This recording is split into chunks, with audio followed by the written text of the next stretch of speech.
Today I want to share with you guys something that has, without a doubt, completely changed my life. It is probably one of the most monumental moments in the timeline of my life, and so it's something that I really feel I need to share because I hope that it can do the same thing for you as it did for me. And I'm laying down because I already know this is going to be a really long video, so you should probably just go ahead and lay down too. And let's get into it. So this monumental moment that changed my life was when I discovered something called the Myers-Briggs Personality Indicator. And a lot of you probably know what that is, but if you don't know what it is, or if that's not ringing a bell for you, maybe you're more familiar with the actual personality types themselves. Have you ever heard people say something like, I'm an ESTP or I'm an INFJ? When people say that, they are referring to their Myers-Briggs personality type. And if you're still not familiar with what I'm talking about, the MBTI test is basically a questionnaire where at the end of it, you are given one of 16 personality types. And I'll get into how all of this works in just a minute. So I personally first heard about this test back in 2012 from a friend. They were really excited about it. They made me take it. I took it and I was like, okay, cool. Like at the end, it just gave me some letters. I didn't really know what it meant. I was kind of told what it meant, but it didn't really register with me. I was just kind of like, okay, cool. I'm an INTJ, like, awesome. I don't know, I just didn't really care about it, right? And then more recently, I was telling a friend about this and I realized that it had been such a long time since I took it myself that I kind of wanted to retake it and see if I got the same result or see if I could kind of get a more in-depth feel for my personality type. So I took it again. I didn't get the same result. We'll talk about that in a minute. It was very, very close to my original result, but just like a little bit different. Anyway, but at the end of this test, there was like this 8-page summary about my personality type. And I read it, guys, and I was just shook. I was shook, all right? And then after that, I was so shook that I paid $25 for a 150-page summary of my personality type. And you might be thinking that sounds like a gimmick, but I promise you it was just life-altering. So painfully accurate, I just couldn't believe it. Before taking this test, I have to admit that I just felt extremely misunderstood, even by myself. Like I couldn't understand myself and I was so frustrated with myself, and I had so many moments where I just felt as if I were so different than everyone around me that I must be damaged or something must be wrong with me. But once I took this test, it just really gave me a lot of clarity and it made me realize that I'm definitely not alone in the ways that I think and feel. We'll talk about that in a minute. Without a doubt, taking this test has completely changed my life. It's changed my outlook on life, my perspective of myself, just so many things, which I'm gonna get into in a minute. But before I get into like the really deep part of this video where I know I might lose some of you guys, I just want to plug where I took my test. This is not sponsored. Not sponsored, I promise. I have no affiliation with this website. I just swear by it. I think it's the best one by far. It's called 16personalities.com. I will link it in my description. If you go and take it, leave me a comment. Let me know which personality type you got because I'd be really curious to know. All right, so let's get into it. Now, obviously you could go and you could take the test and it'll give you your personality type and your summary and all of that, but I feel like it's really crucial to actually understand what the letters mean and why you were given them. So that is kind of what I want to focus on in this video. So I want to explain to you guys how the test works, what all the different letters mean, and then also talk a little bit about my personality type, which is a crazy one. So basically how this test works is you'll answer a bunch of questions, and then at the end of the questions, you'll be given a unique combination of 4 letters. So an example would be like ESTP, right? And those 4 letters represent your personality type. And there's 16 different personality types that you could possibly be diagnosed with. And then out of these 4 letters that you're given, each one represents a different element about your personality type. Now, this is a lot of information and I've written some notes, so I'm gonna be looking off of my computer here and there to make sure that I'm getting all of this right for you guys. Okay, so the first letter in your type indicates how you interact with your environment, and it could be either an I or an E. So if it's an I, you're introverted, which basically means that you like to get your stimulation from within. And introverts tend to get their energy by spending time alone and connecting with themselves. Most introverts will tell you that social functions are really draining for them. If it's an E, it means you're extroverted, which basically means you like to get your stimulation from outside sources. Extroverts tend to get their energy by spending time with others and connecting with friends, and most extroverts will say that they would rather go out than sit at home. For reference, here's a chart that compares the introverted type to the extroverted type.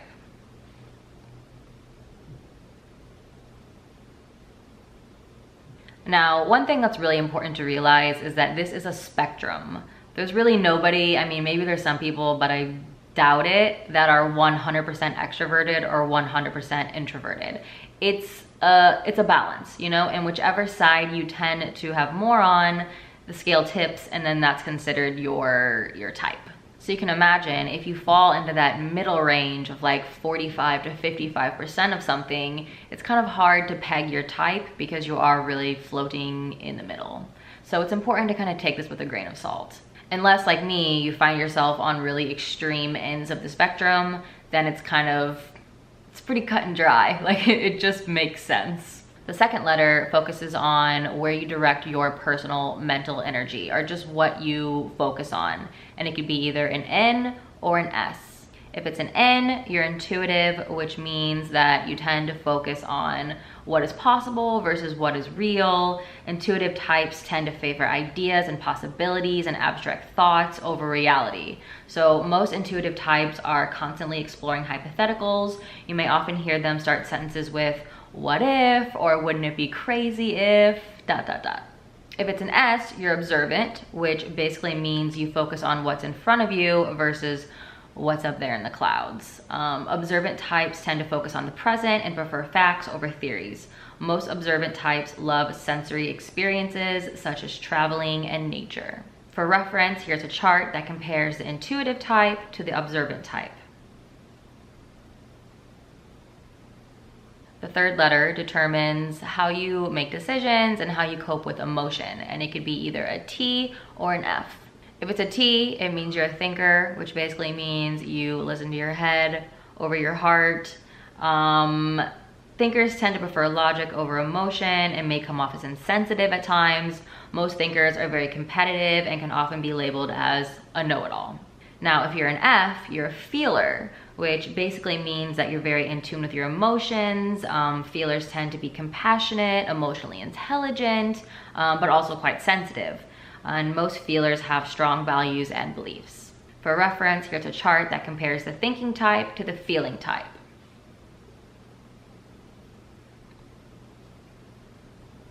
The fourth and final letter determines your approach to work, your decision making, how you plan things, and this can make you either a J or a P. If it's a J, you have the judging trait, which basically means you enjoy sticking to the plan over going with the flow. So people with the judging trait tend to have strong work ethic and they put their duties above anything else. And most people with this trait are very clean and organized. Now, if it's a P, that means you have the prospecting trait, which basically means that you prefer to keep your mind free-flowing and not create a play-by-play. People with the prospecting trait tend to believe that there is always a better way, and most people with this trait struggle with rigid structure and deadlines. For reference, here's a chart that compares the judging type to the prospecting type.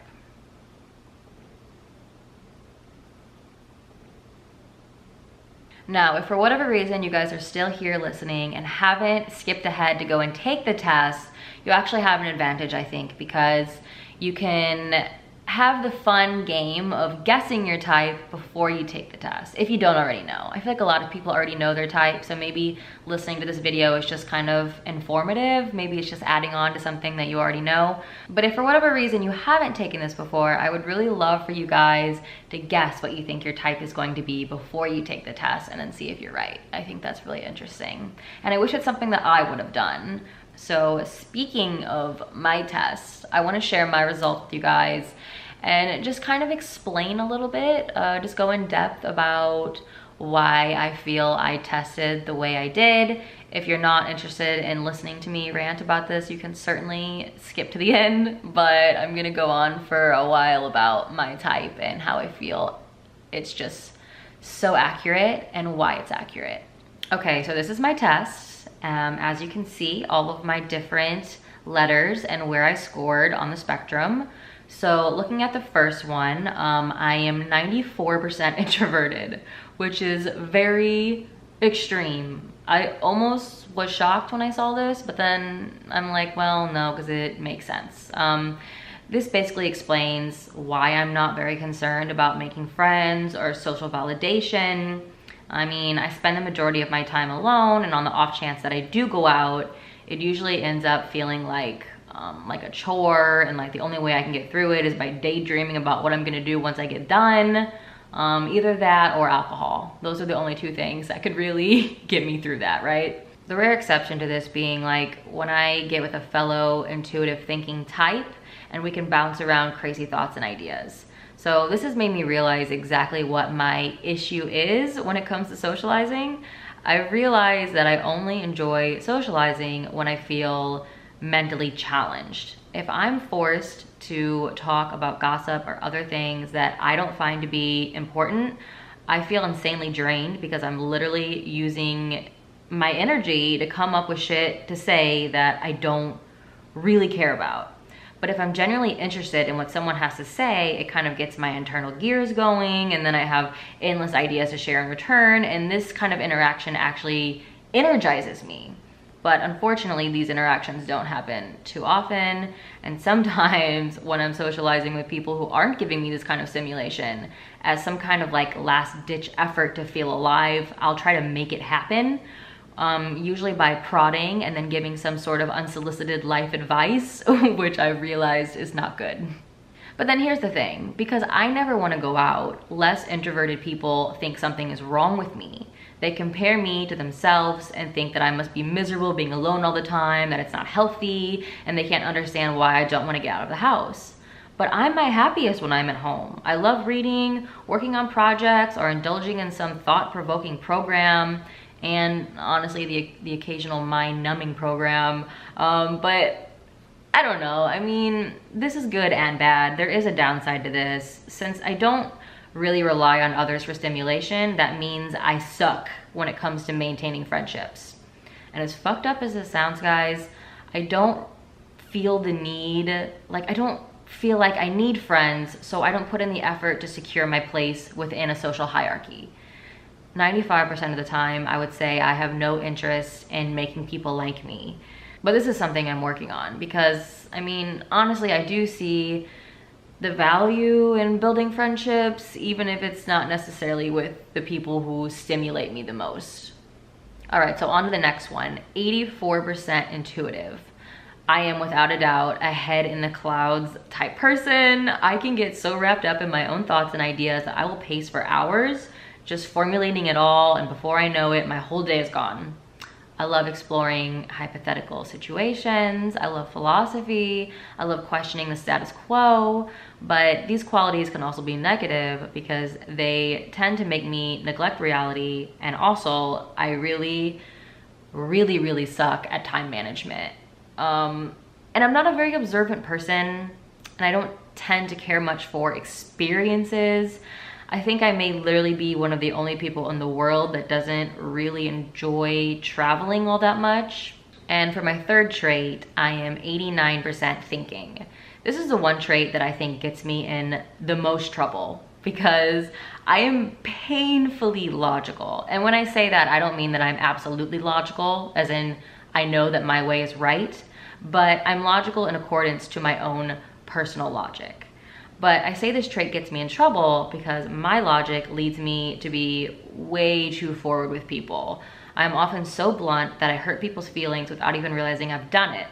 And I think this disconnect comes from the fact that I'm not a sensitive person, so it's really hard for me to relate. Since I'm not too emotional, I personally wouldn't be hurt by the things that I say, so therefore I have no reservation in saying them. But over the years, I've started to realize that that's not the best measuring system, and that most people are more emotionally sensitive than myself, and I need to keep that in mind when I speak. So as you can see, my first 3 traits are rather extreme on the spectrum, which is likely why I often feel so different.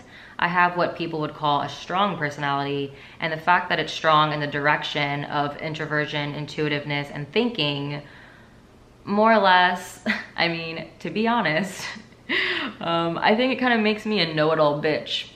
And it's something that I'm working on. And finally, the last trait, prospecting.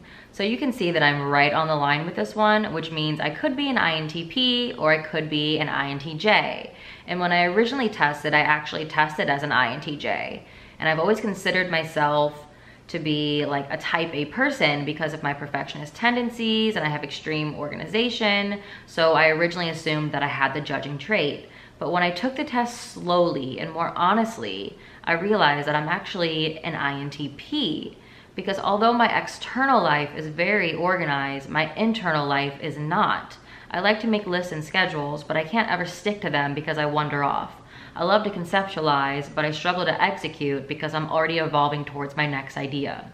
So there you have it. There is an explanation of the test and an explanation of my results of the test, and I hope you guys found that entertaining. And I know maybe some of you might be wondering, what is the purpose of this really? Does it really change anything? Like, why do you act like this is such a big deal? Why is this monumental in your life? I don't know, I just think by having a greater understanding of yourself, it can really equip you with the right tool set to help you further your personal goals and your relationships and just pretty much all of the things that are important in life. Like, I know for me, when I took this, one thing that it really gave me clarity on was my career path. I'd always kind of known what I was passionate about, but I didn't really understand the foundation of why I was passionate about what I was passionate about. But now that I've taken this test and I have a better understanding of myself, it all makes sense. You know, it makes sense why I'm so into psychology and why I'm so into science and why I'm just so into like dissecting things and understanding things and asking questions about things, because that's just the intuitive thinking in me. And then equally as important, I now feel like I know what I have to do to help my relationships flourish. Like for instance, my boyfriend is more of a feeler than a thinker, and I'm a bit much more of a thinker than a feeler. So I now have to take this into consideration when we have an argument. I can't be so blunt. I have to have his feelings in greater mind. So that kind of thing is just, it's just such a game changer, you know, because we all go through life with one perspective, our own. And even though we might not mean to, we kind of will measure other people's actions and behaviors in accordance to our own. And that's just not accurate because they have a different brain. They have a different way of functioning. And so once you, like, if you make your significant other take this test and you guys measure your test up, then you can really better navigate your relationship, I feel. And I don't know, I think before taking this test, I almost felt like, you know, what's wrong with you? Why aren't you like me? Like, how can I fix you so you can be more like me? Like, that sounds crazy saying out loud. And that's something I never really said out loud, but that was kind of the process in my head. I was like, why are you being this way? And when someone says, why are you being this way? It basically translates to, why aren't you doing what I would do? And something just clicks there, you know? You just start thinking about that. I wrote something down that I want to read exactly, because I'm not the best at speaking candidly. I'm more of a write down and get my thoughts out perfectly type person. So I wrote, it's almost like once you can see these differences clearly listed on paper, you can greater acknowledge them and appreciate them instead of trying to fix one another. And it's very powerful to understand that our singular perspective is not universal.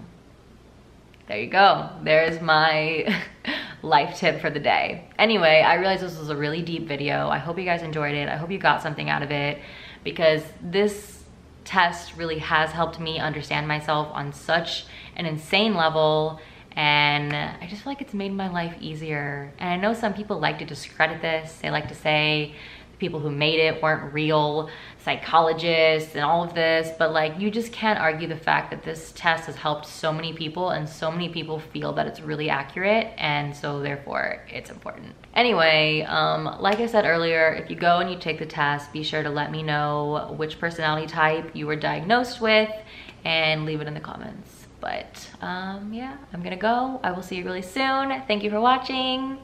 Bye.